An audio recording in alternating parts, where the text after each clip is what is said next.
এই ফজরের সময় আইলে শয়তান এসে হাত পা টিপে দোস্ত ঘুমা ঘুমা আরাম করে টিপবো, কি মজা কি শান্তি, মনে হয় মেসেজ করে দিতেছে অলিভ অয়েল তেল দিয়া। শয়তান জানে কোন রগে চাপ দিলে, কোন জায়গায় টিপ দিলে ঘুম ভালো হইব। হ্যাঁ, দেখবেন সারা রাত মোবাইলে কথা কয়, গেম খেলে, সিনেমা দেখে, গল্প করে, আর ফজরের আজানের 10 মিনিট আগে ঘুমায় আর লেড়ায় পেড়ায় পুড়ে যায়। আছে না? সারা রাত সজাগ, আজানের 10 মিনিট আগে শেষ কাইচিত হয়ে একেবারে পড়ে যায়, আর ঘুমে থাকতে পারে না। এটার কারণ কি জানেন? এটার কারণ কি? হাদিস শরীফে আসছে, শয়তান আইসা মানুষের মাসাজ করে, মাসাজ, শরীর টিপা দেয়, ঘাট টিপে, চুল টিপে, মাথা টিপে। শয়তান জানে কোন জায়গায় টিপ দিলে তার ঘুম ভালো হইব, কারণ শয়তান তো আমাদের রগে রগে ঢুকতে পারে, জানেন না? শয়তান আমাদের রগে রগে ঢুকতে পারে, জয়েন্টে জয়েন্টে ঢুকে আমাদেরকে শরীর টিপা দেখে, ঘুমা ঘুমা। দেখবেন এত সুন্দর ঘুমা হে, ফজরের নামাজও শেষ, ঘুমও শেষ। ফজরের নামাজও শেষ, ঘুমও শেষ। এই কারণে আল্লাহর বান্দারা, আমি আপনাদেরকে যে আমল শিখাই গেলাম, আপনাদের যত বিপদ আপদ, বালা মুসিবত, রোগ শোক, অভাব অনটন, সন্তান হয় না, চাকরি নাই, ব্যবসা নাই, যত বিপদে পড়েন 5টা ওয়াক্ত নামাজ জামাতের সাথে পড়েন, আর সূরাতুল ইখলাসের বেশি বেশি আমল করবেন, দেখবেন সমস্ত বালা মুসিবত দূর হয়ে যাবে। যদি না হয় 40 দিন, 41, 42, 43 আমল করেন, যদি না হয় তারপরে আমাকে বললেন, কিন্তু নামাজ পড়তে হবে।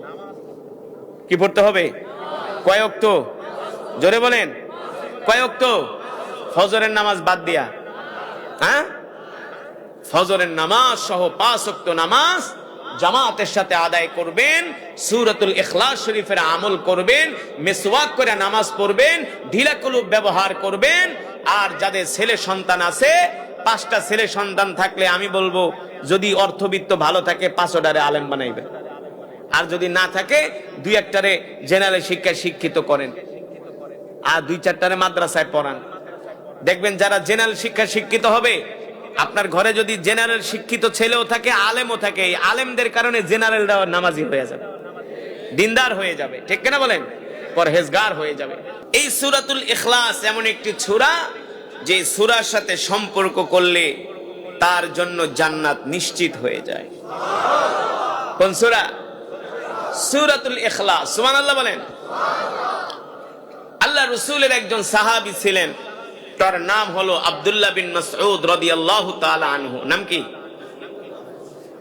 ফাকিহুল মুহাদ্দিসিন, সবচেয়ে বড় ফকিহ সাহাবী ছিলেন আব্দুল্লাহ বিন মাসউদ। আল্লাহ রাসূল সাল্লাল্লাহু আলাইহি সাল্লাম মক্কা থেকে হিজরত করে যখন মদিনায় গেলেন, মদিনাতুল মুনাওয়ারায় যাওয়ার পরে আল্লাহ রাসূল প্রথম নিজের হাতে একটি মসজিদ নির্মাণ করেছেন। সেই মসজিদের নাম কি? মসজিদে কোবা। মসজিদে কোবা, এই মসজিদটি আল্লাহ রাসূল সাল্লাল্লাহু আলাইহি সাল্লাম প্রথম নির্মাণ করেছেন নিজের হাতে। এই মসজিদটি বানিয়ে আল্লাহ রাসূল বলছে, বেলাল ওঠো, মসজিদে কোবার ছাদে উঠে আজান দাও। সুবহানাল্লাহ বলবেন না? বেলাল ওঠো, মসজিদে কোবার ছাদে উঠে আজান দাও। হযরত বেলাল হাবশী রাদিয়াল্লাহু তাআলা আনহু এই মসজিদে কোবার ছাদে উঠে আজান দিলেন।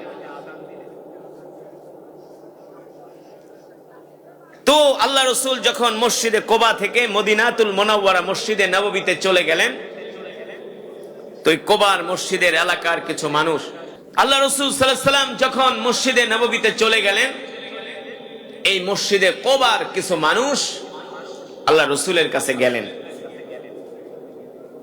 যে বললেন, ওগো আল্লাহ রাসূল, আমাদেরকে একজন ইমাম দেন। ইমাম কি দেন? ইমাম। বিশ্বনবী রাহমাতুল লিল আলামিন তার সাহাবী আব্দুল্লাহ ইবনে মাসউদ রাদিয়াল্লাহু তাআলা আনহুকে ডাকলেন আর বললেন, আব্দুল্লাহ ইবনে মাসউদ, আজ থেকে তুমি মসজিদে কোবার ইমাম। আর জোরে বলেন সুবহানাল্লাহ।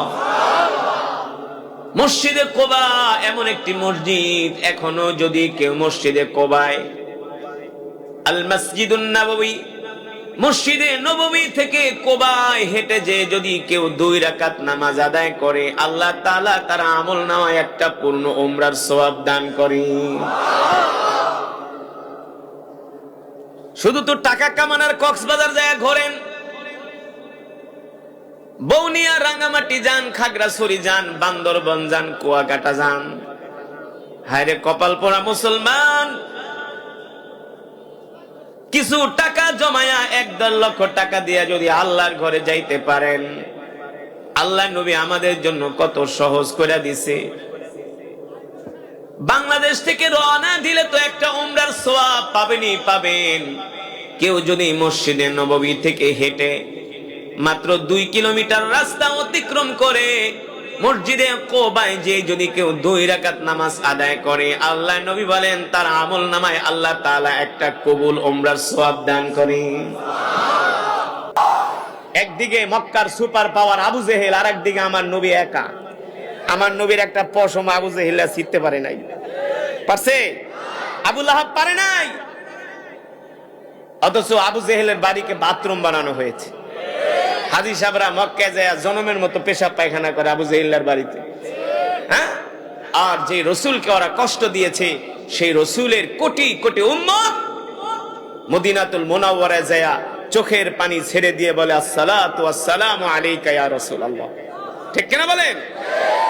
সূরাতুল ইখলাস এমন একটি সূরা, সাহাবী আবু সাঈদ আল খুদরি রাদিয়াল্লাহু তাআলা আনহু থেকে হাদিসটি বর্ণিত, তিরমিজির বর্ণনায় আসছে। আল্লাহর নবী বলেন, কেউ যদি সূরাতুল ইখলাস 3 বার তেলাওয়াত করে আল্লাহ তাআলা তার আমল নামায় পূর্ণ 1 খতম কোরআনুল কারীমের সওয়াব দান করে।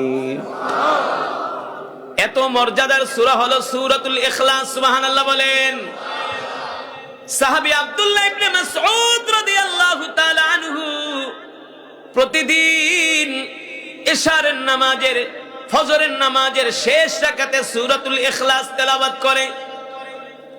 মুসল্লিরা একজন আর একজনকে বলে, বুঝলাম না, ইমাম সাহেব তো অনেক ভালো, ইমাম সাহেব তো কোরআনে হাফেজ, ইমাম সাহেব তো অনেক যোগ্য, কিন্তু তিনি প্রতিদিন ফজরের নামাজের শেষ রাকাতে সূরাতুল ইখলাস এই সূরাটা কেন তেলাওয়াত করে? কোরআনে কি আর অন্য সূরা নাই? মুসল্লিরা বৈশা বৈশা একজন আর একজনের সাথে প্রশ্ন করে। কিছু মুসল্লি বলে, চলো ইমাম সাহেবকে ধরি, যে জিজ্ঞেস করি, হুজুর কারণ কি আপনি এই সূরাটা কেন বারবার তেলাওয়াত করেন? কোরআনে কি আর সূরা নাই? আবার কিছু মুসল্লি বাধা দেয়, বলে না না, ইমাম সাহেবকে জিজ্ঞেস করো না, তাইলে কিন্তু চাকরি ছেড়ে চলে যাব, চাকরি ছেড়ে চলে যাবে। যোগ্য ইমাম পাইছি, ইমাম সাহেবকে কিছু বলা যাবে না। কিন্তু ইমাম সাহেব তো প্রতিদিন সে ফজরের নামাজের শেষ রাকাতে সূরা ইখলাস প্রতিদিনই তেলাওয়াত করে। মুসল্লিদের কথা হলো ঘুরিয়ে ফিরিয়ে অন্য সূরা পড়ুক, মাঝে মাঝে পড়ুক, কিন্তু না না না, ইমাম সাহেব প্রতিদিন সূরাতুল ইখলাস তেলাওয়াত করে। মুসল্লিদের মধ্যে একটা কানা ঘোষা শুরু হয়ে গেছে। এটা আমাদেরকে ইমাম সাহেবকে বলতেই হবে কেন তিনি এই সূরা প্রতিদিন তেলাওয়াত করে। কিছু মুসল্লি বলল, না না না, আমরা সরাসরি ইমাম সাহেবকে ধরবো না, আমরা মসজিদ কমিটির যিনি মুরব্বী আছে, মুতাওয়াল্লি আছে, আমরা তার কাছে যাই, যায় নালিশ করি।